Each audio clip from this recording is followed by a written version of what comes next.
Welcome in, everyone. This is the Conservative Crusader here in the beautiful Polaris, Ohio. We just left the Ohio Republican Party State Central Committee meeting, and we have two great members here with us, Jake and Sabrina Warner of Licking County. Welcome to the show. Thank you. Hey, Thanks you. for having us. Well, it's great for you to be back on. We saw some crazy stuff happen in the meeting. Let's just go through it how I can remember it.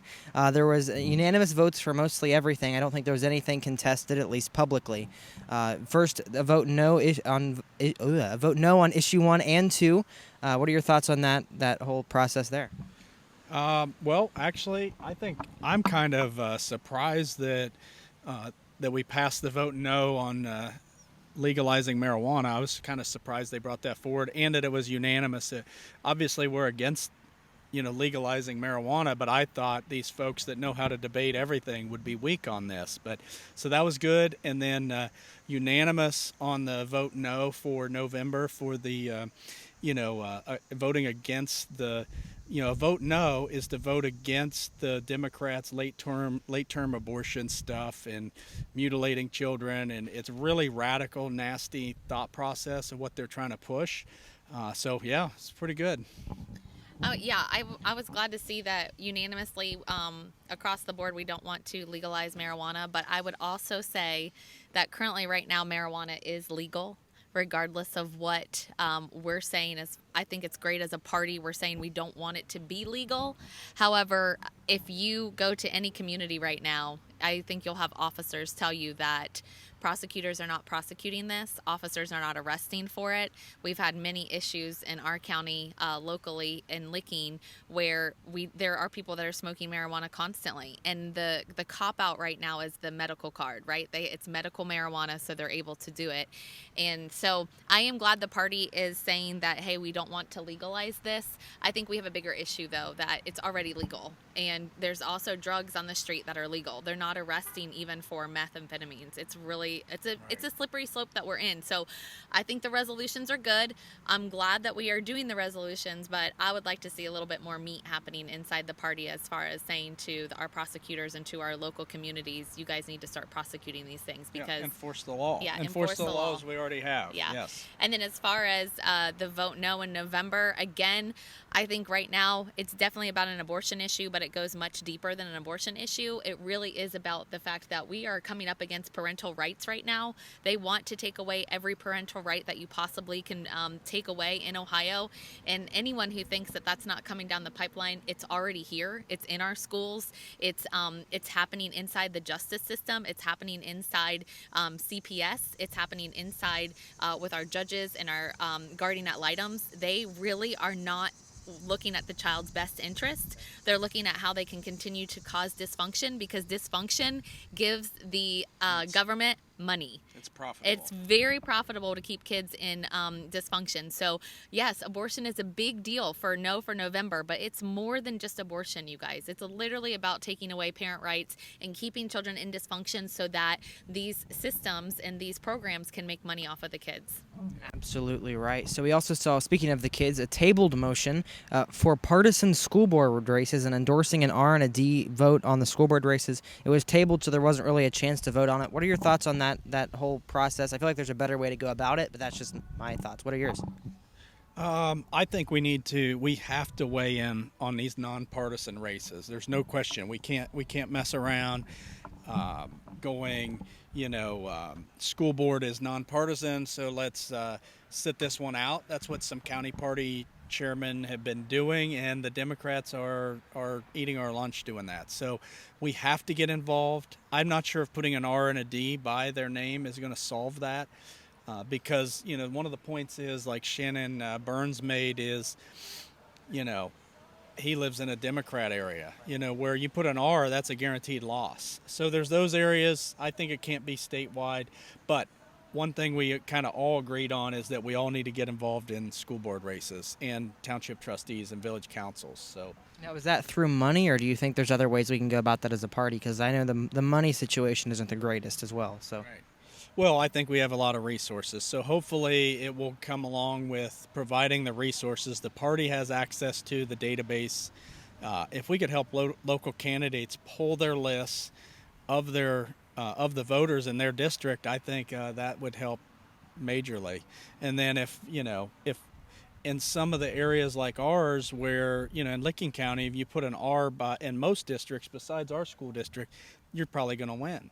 So if we could do an endorsement or a slate card, I think there's things we could do without just across the board putting an R next to the people we want to endorse. I think it's interesting the perspective that people have on the school board race right now, because how many times do you see prosecutors at the county fairs, the representatives, the senators, they're all at the county fairs handing out their literature, and the party's behind them constantly, right? Like, we got to get behind these people.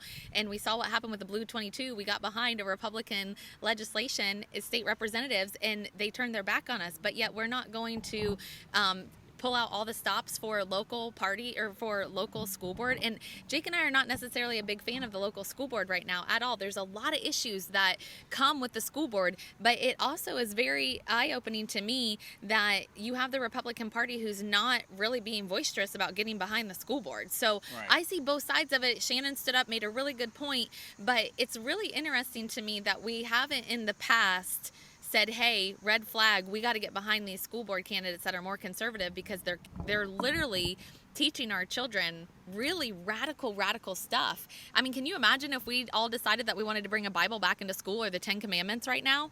I mean, we should be able to, right? With what the left is doing, what the school board's doing, they're bringing in these pornography books and not taking them out. Right. They're teaching family units that are not necessary. If you look at the school board right now, and you look at the curriculum of what is necessary for a kindergartner, first grade, second, third grade, elementary schools to learn, they don't have to learn about a family unit. But in our community, they're learning about a family unit, but it's not between a husband and a wife. It's between same sex, it's between grandma and whomever, and all these other things that are coming down. So we should be able to bring back the 10 Commandments in the Bible. If we're going to talk about these issues and want to bring things back into the schoolroom, we've got to quit being complacent, and we got to quit being quiet about this stuff. Our kids need to be able to hear all of it, not just the side that causes the dysfunction of it. There's to just mention this, in Oklahoma, their state superintendent actually brought the 10 Commandments back to the classroom. They're allowing PragerU education in the classrooms. So if you don't know about Ryan Walters, I got a friend that I'll have to put you two in connection with that knows about him. Now, why is that not something that we're getting passionate about in Ohio? Ohio is a mess right now, and it's a mess under Republican leadership. Because we have what was the one guy's name that stood up and said the only thing you can do is elect a superintendent and something else. Greg Simpson. It's not true. That's not true. Flat out not true. That's a lie. That's an incorrect statement. And not to pick on Greg, because I'm sure maybe that's what he believes right now, because he said he ran for school board and he was on the school board, and maybe that's what he believed. But I'm telling you, we have been in our local school board council meetings, and they went into executive meeting before the meeting happened and made a decision to bring in a family unit. That has nothing to do with teaching our kids about reading, writing, and arithmetic. There's no reason for the family unit. And when the family unit thing came up, the guy, what's his name, Mr. Moore, stood up and said, "I don't want my my daughter to learn about this. I don't want my teacher, so I want my daughter to opt out." Well, they flipped a lid about this. Just the guy that said, you guys can do that. I just don't want my daughter to learn. He got targeted. His work. They tried to get him fired. He's a doctor. Yeah. He's a doctor. They called his work. They tried to and what I mean by they is the colorful movement, the pride movement, the movement who comes in and harasses, the love is love movement that comes in and harasses us for just saying, hey guys, we're not saying that you have to teach about the Bible and the 10 Commandments. What we're saying is you also do not have to teach about same-sex relationships. But again, in our area, we even have a track coach who is in a same-sex relationship, and he takes his daughters to drag or his children to drag shows. And so this is what you have moving into the schools and moving into the school boards. So we should be passionate about school boards. I am in agreement with that. I just find it interesting that some people have a different take on how we should be doing that. If we are going to be Republicans and we want to have a more conservative side of Ohio, then we have to start getting involved with bringing in conservatives and morals and values back to Ohio. Absolutely. So after that discussion, there was actually a fourth issue on the table, which was the Freedom to Breathe Act by J.D. Vance. We have a great man here that helped get that across the finish line, where the Ohio Republican Party actually supported that motion by J.D. Vance. I'll let you take the mic to explain it all. Oh, okay. So we brought out the Freedom to Breathe Act by J.D. Vance. He's trying to pass it at the United States Senate. And so anyway, we passed a resolution to support what J.D. Vance is doing at Washington, D.C. And, you know, it was impressive that basically it was unanimous. I mean, there was no real opposition to it. And a matter of fact, they amended it to make it even stronger. They amended the resolution to make it stronger. And, hey, you know, I don't know. To me, we're passionate about it because Sabrina and I had a real experience with masking and lockdowns, and you know, this was a real thing that affected our business. And so for us to sit here and get canceled 2 years ago for standing up for medical freedom, and then today to be able to bring a resolution to the Republican Party that says, hey, lockdowns don't work, masking doesn't work, it's unsafe, it's bad, you know, it's hard on the kids in schools. To mask up children is literal child abuse. For us to get a resolution passed today unanimously by 66 members of the Republican Party, when you think about it, this is the same group, the Republican Central Committee, this is the same group that 4 or 5 years ago endorsed John Kasich, right? This is the same kind of group. So for us to get that group to endorse freedom to breathe and acknowledge that what Mike DeWine and Joe Biden and all those folks did, and these Dr. Vanderhoff and Amy Acton and all these people, what they did 2 years ago was a mistake. I think it's like full circle, really, because that's what got us into politics, is, you know, being shut down and seeing how terrible lockdowns are, and just standing up for freedom and seeing how, you know, we thought the Republican Party was the good guys, and they stood up for freedom, and when we went to them, they didn't offer any help. Right. And so for that to be where we've come from and to get this passed today, I think is huge. So what do you think? No, I think it's great. You think you said everything that you needed to say. And I do think it's important for people to realize that 2020 woke a lot of people up, and we do not want to get shut down again. I mean, we're actually standing in a restaurant parking spot right now doing this, and we don't want them to be shut down. We want people to be able to come and eat out, and waitresses to be able to make money, and the restaurants to make money as they see fit. And so it was terrible on families, and I was really, really thankful that they decided to pass that. So it was good. Yeah. It's huge. And like Arthur McGuire said, fool us once, that's one thing. Fool us again, you know, we're just a bunch of total idiots if we let this happen again. Yeah. So today, we all, 100% voted for it. So it's good. And that's good. There wasn't any major dissent on a very obvious resolution of support by our Republican senator here in Ohio. After that, they went to an executive session. I don't think anything happened after that besides the executive session. I'm not sure if you can talk about what happened in there. We weren't in the room. I wasn't in the room for that, so I'm kind of regretting not seeing that, but, you know, that's the... Yeah, I don't think there's nothing really that happened after that. That's, you know, they just did the treasurer report, and they did we tried to pass a resolution to kind of clarifies what we're going to do with some party resources, databases, and that sort of thing. That got tabled, because that's what happens every time something gets a little too hairy or it's getting out of the control. They got to table it to buy some time. That's what they did, which means there's no policy for that. So the policy was, before there was no policy, we were trying to create one.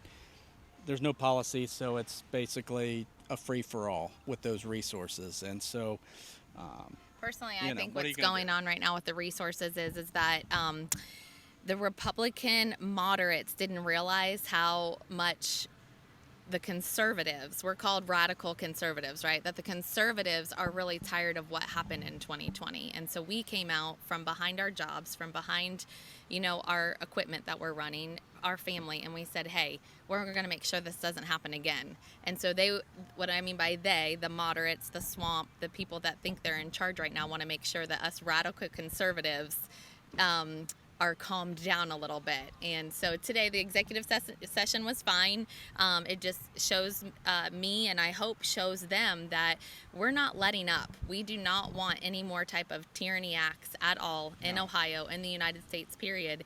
And we want to stay red. We don't want to be purple. We don't want to go into a moderate big tent idea. We really want Republicans to be Republicans. If you want to be a Democrat, that's your choice. You can go on that side and do that. There's nothing wrong with that. That's why they have a tent for you. But so yeah. We are good with a big tent. We just don't want it to become like the circus tent with the bearded lady and all the things that happens at the circus. There's ways to be a Republican, and so especially a Republican candidate. You've got to be pro-life. You've got to be pro-Second Amendment. You really need to be for medical freedom. And for morals And if you're values not, within the state. the other tent is the Democrat Party, we believe. So. All right, well, that's pretty much everything that happened at the meeting, and I appreciate you joining us. Where can people find you on social media and the internet and all that fun stuff? Our website is votewarner.life, and you can find us on Facebook at Jake and Sabrina. Yeah, Republicans, Jake and Sabrina Warner for Central Committee. Very long title, but it's everything in there. Thank you for joining me today, Jake and Sabrina. Great to see you, Josh. Always good to see you.